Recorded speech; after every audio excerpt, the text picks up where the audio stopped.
10, 9, 8, 7, 6, 5, 4, 3, 2, 1. Allumage des ESR et décollage.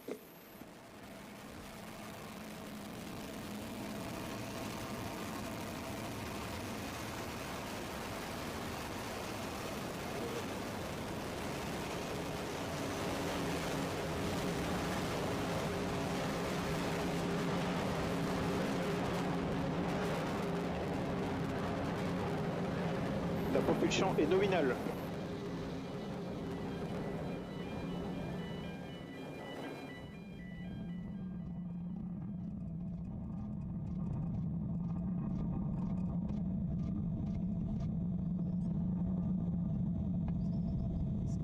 The Amazon rainforest. Good views of our most powerful version of the Ariane 64 rocket, and we can see those 4 engines there, Loïc, the 4 boosters. Yes. They're doing all the heavy lifting right now, aren't they? Yeah, right now they are responsible of more than La propulsion est nominale. the first liftoff. So basically they are doing the job right now. Of course the Vulcan engine is working as well. And just to give you a few figures, each booster carries 142 tons of solid propellant, and it burns in only about 2 minutes. So imagine the power of these boosters. Once they have done their job and they are basically used all their propellant, they will be separated, and the separation sequence of the boosters is initiated automatically by the onboard computer. It detects when the acceleration of the launcher indicates it's time for separation. And today the separation should occur at around 86 kilometers of altitude. Tous les paramètres à bord sont nominaux. Good views there from our onboard camera. The range operations manager is telling us that everything is going nominally, everything is going according to plan. And I think we're going to see, I'm hoping that we will see those boosters separating with the cameras. Yeah, really nice views. Huh? We're lucky the clouds have disappeared a little bit. It was a bit cloudy when we lifted off. At the beginning, yes. Didn't see much, but now it's really nice. Coming up now to the separation of those boosters. Séparation des ESR. Quite see them there. We have confirmation. The range operations manager has confirmed that we've separated our boosters.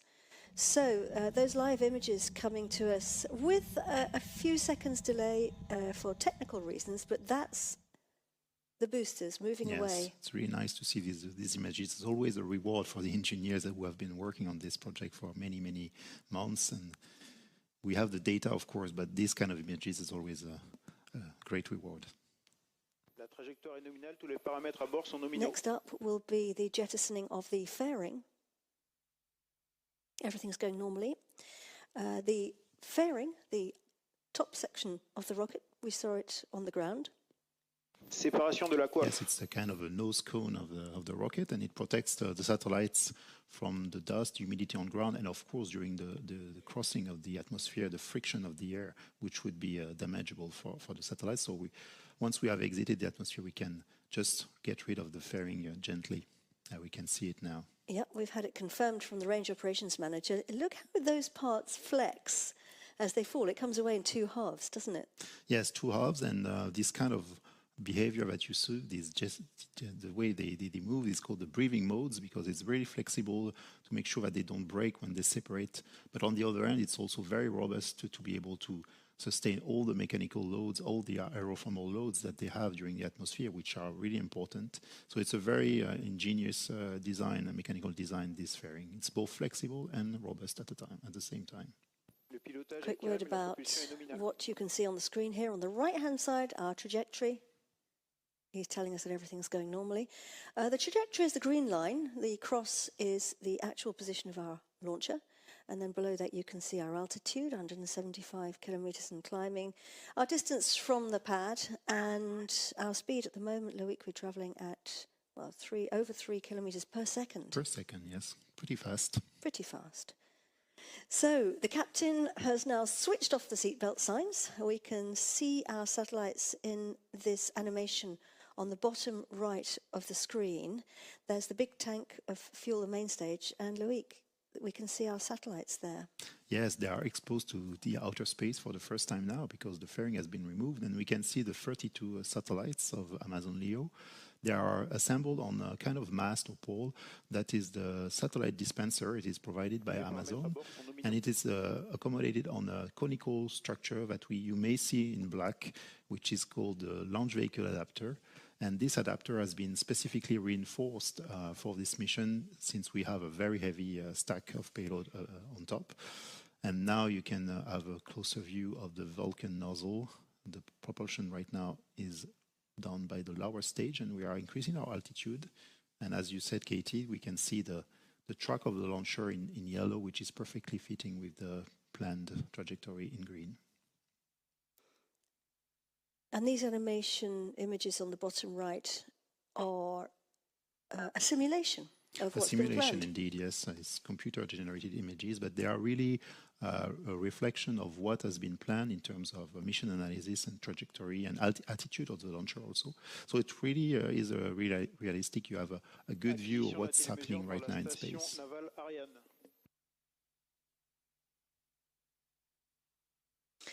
So he's confirmed the acquisition of signal at the naval station.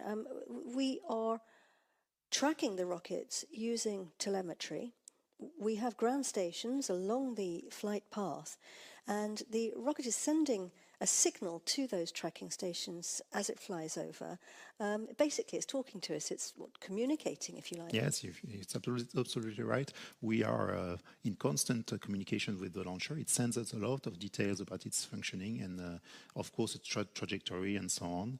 And we are using, as you said, ground tracking station all over the globe. But right now, we are using a tracking station on the sea in the Atlantic. It's called the Naval Tracking Station. So as you guessed, it's a boat, and it's equipped with 5 meters diameter antennas mounted on a kind of stabilized platform. So we make sure that even if the weather at sea is not so great and a bit wavy, we have a steady and reliable signal to get. And all these stations, they are managed by the CNES team, so the French Space Agency, and they are managing all these stations all around the globe. And I guess it's very useful to have a tracking station on a boat because you can take it where you need to, as well as stabilizing it.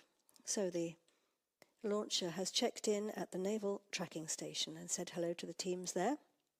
Coming up to the next big moment, that's the switching off of the Vulcan engine. Fin de mission sauvegarde. Séparation LLPM. Premier allumage Vinci.